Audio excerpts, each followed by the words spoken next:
पूंजी व निवेश में अंतर को दो कॉलम में हम समझेंगे। पहले कॉलम में पूंजी और दूसरे कॉलम में निवेश। तो सबसे पहले पहला बिंदु, पूंजी का अर्थ वास्तविक परिसंपत्तियों से होता है, जबकि निवेश का अर्थ वस्तुओं के वर्तमान स्टॉक में वृद्धि से होता है।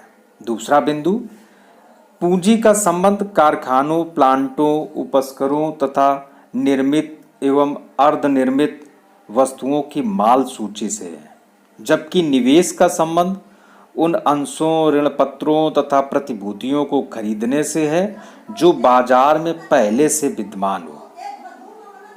तीसरा बिंदु है कि पूंजी एक स्टॉक धारणा है, जबकि निवेश वर्तमान परिसंपत्तियों का हस्तांतरण मात्र है। और चौथा बिंदु है कि पूंजी में वृद्धि तब होती है जब कोई नया मकान बनाया जाए या कोई नया कारखाना लगाया जाए।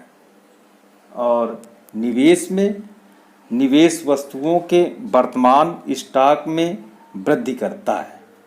तो इस प्रकार से पूंजी और निवेश में अंतर को स्पष्ट किया।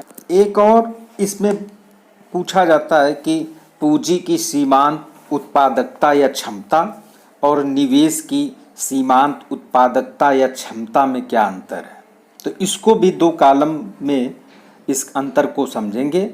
पहले कॉलम में पूंजी की सीमांत उत्पादकता, मार्जिनल एफिशिएंसी ऑफ कैपिटल, और दूसरे में निवेश की सीमांत उत्पादकता, मार्जिनल एफिशिएंसी ऑफ इन्वेस्टमेंट।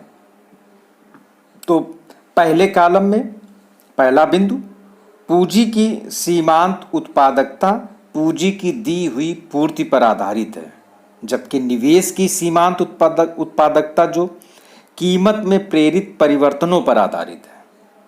अगला बिंदु है कि यह पूंजी की सभी इकाइयों पर प्रतिफल की दर को प्रकट करता है और इसका पूंजी के वर्तमान स्टॉक से कोई संबंध नहीं है, जबकि निवेश या पूंजी के वर्तमान स्टॉक के अतिरिक्त पूंजी की केवल इकाइयों पर प्रतिफल की दर है।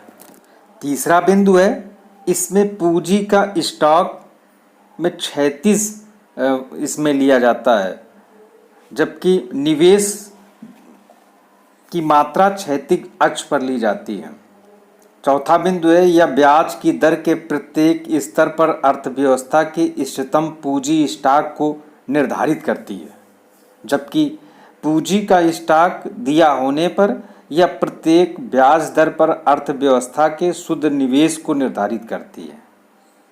पांचवा बिंदु है कि पूंजी की सीमांत उत्पादकता एक स्टॉक अवधारणा है, जबकि निवेश की सीमांत उत्पादकता एक प्रवाह अवधारणा है।